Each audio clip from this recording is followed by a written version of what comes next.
আল্লাহ যদি দয়া করে যেই দিন আপনি সিজদার শান্তি খুঁজে পাওয়া শুরু করবেন, আর একটু মোহাব্বতের আওয়াজে, যেই দিন আপনি সিজদায় শান্তি পাওয়া শুরু করবেন, সেই দিন থেকে আপনার আর অন্য জায়গায় শান্তি খোঁজার দরকার হবে না।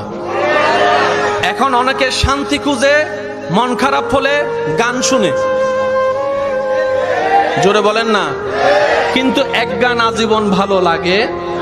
অনেকে মুভি দেখে, এক মুভি বারবার দেখতে ভালো লাগে। অনেকে ফোনে কথা বলে, কিন্তু আবার 3-4 ঘন্টা কথা বলতে ভালো লাগে, কানটা পর্যন্ত গরম হয়ে যায়। একটু জোরে বলেন না রে ভাই। অনেকে মন খারাপ হলে বিভিন্ন জায়গায় ভ্রমণ করতে যায়, কিন্তু সেই জায়গাগুলো এক সময় আর ভালো লাগা কাজ করে।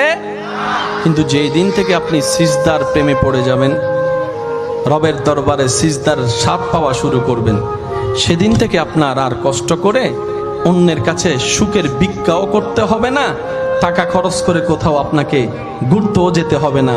যখনই মন খারাপ হবে, যাই নামাজটা বিছিয়ে রবের দরবারে সিজদায় পড়ে যাবেন, কপালটা আপনার মাটিতে লাগবে, নাকটা মাটিতে লাগবে, মুখে থাকবে সুবহানা রব্বিয়াল আলা। একটু আওয়াজ দিয়ে বলি সুবহানা রব্বিয়াল আলা। আপনি ফিসফিস করে রবের প্রশংসা করতে থাকবেন, সেই শান্তিদাতা রব আপনার ব্রেইনের মধ্যে, আপনার মনের মধ্যে শান্তি দেওয়া শুরু করবে, প্রশান্তি দেওয়া শুরু করবে, সুকুন দেওয়া শুরু করবে। সুবহানাল্লাহ, সুবহানাল্লাহ, সুবহানাল্লাহ।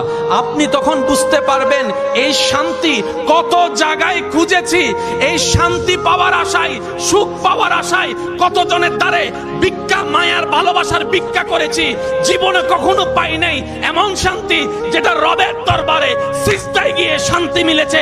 রব বলে যে বান্দা, এটাই তো তোকে বুঝাতে যাচ্ছি, তোর শান্তির জন্য আমি রব ছাড়া দ্বিতীয় কোনো উপায় নাই। বাধ্য হয়ে ইন্না লিল্লাহি ওয়া ইন্না ইলাইহি রাজিউনের মাধ্যমে, কুল্লু নাফসিন যায়িকাতুল মউতের স্বাদ গ্রহণ করার মাধ্যমে একদিন আমাকে বাধ্য হয়ে আমার কাছে তোকে আসতে হবে। সে আসার আগেই দিল থেকে আমার কাছে চলে আয়, তোর জন্য দুনিয়াও শান্তির বানাই দিব, কবর হাসরও শান্তির বানাই দিব। সুবহানাল্লাহ। আমায়ে কেরাম এবং বাবা দাদা নানার বয়সী যারা আছেন, ওনাদের দোয়াকে মাথার উপর ছাদ বালিয়ে দুই একটা কথা বলার চেষ্টা করব। আল্লাহ পাক আপনাকে, আমাকে, আমাদের সবাইকে আমল করার তৌফিক দান করুন। আমি দিল থেকে বলার সর্বোচ্চ চেষ্টা করব, আপনারা দিল থেকে শোনার সর্বোচ্চ চেষ্টা করবেন। কারণ কি জানেন, কানের শোনা কথা কান দিয়ে বের হয়ে যায়। সেজন্য স্যারে কি পড়াইছে কিচ্ছু মনে নাই,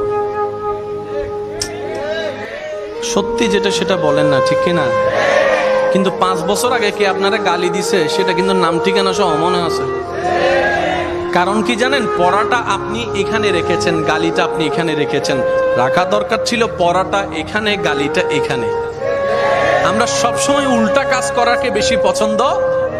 10 বার ভালোবাসছে, মনে রাখে নাই, একবার কি ভালোবাসে নাই, আজীবন খোঁটা দিতে থাকবে। কথা বলেন ঠিক কিনা? 10 বছর আপনি খাওয়াইছেন, একবারও প্রশংসা না করলো, 2 মাস যে তাকে সাপোর্ট দেন নাই, আজীবন সে কথাটা আপনাকে খোঁটা দিয়ে শোনাইতে থাকবে, ঠিক কিনা? সেজন্য এই মনটাকে দুনিয়ার সাথে লাগানোটা সবচাইতে বড় বোকামি। কারণ দুনিয়া তুলে 1 ইঞ্চি, নামায় 10 ইঞ্চি। আর একটু জোরে বলেন ঠিক কিনা? তাহলে দিলটা যাবে কার দিকে?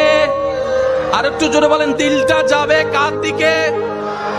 আমি আপনাদের সাথে অ্যাড করে বলি, দিলটা যাবে দিলের মালিকের দিকে। কারণ দিলের মালিক যিনি, হকদারও তিনি। কথা বলেন ঠিক কিনা? আপনার বিবেকে কি বলে দেখেন, আপনার দেহে যা আছে সবকিছুর মালিক কে? বানানেওয়ালা কে? তাহলে হকদার কে? তো উনি সবকিছু পাওয়ার অধিকার ওনার আছে না নাই? ওই হকটা আমরা আদায় করি নাই, দিলটা রবকে না দিয়ে অন্য জায়গায় দিয়ে দিয়েছি। দুঃখ আমাদের মাথার পিছনে লেগেছে। কথা বলেন ঠিক কিনা? আল্লাহ আমাদের সবাইকে একটু বুঝার তৌফিক দান করুন। আপনি এখানে মনে ব্যথা পেয়েছেন, ওখানে উপরে খবর হয়ে গেছে আমার বান্দা ব্যথা পাইছে। সুবহানাল্লাহ, একটু জোরে বলি। আমাদের মতো ভাগ্যবান সৃষ্টি জগতে আর কেউ, জোরে বলেন না কেন? উম্মতে মুহাম্মদী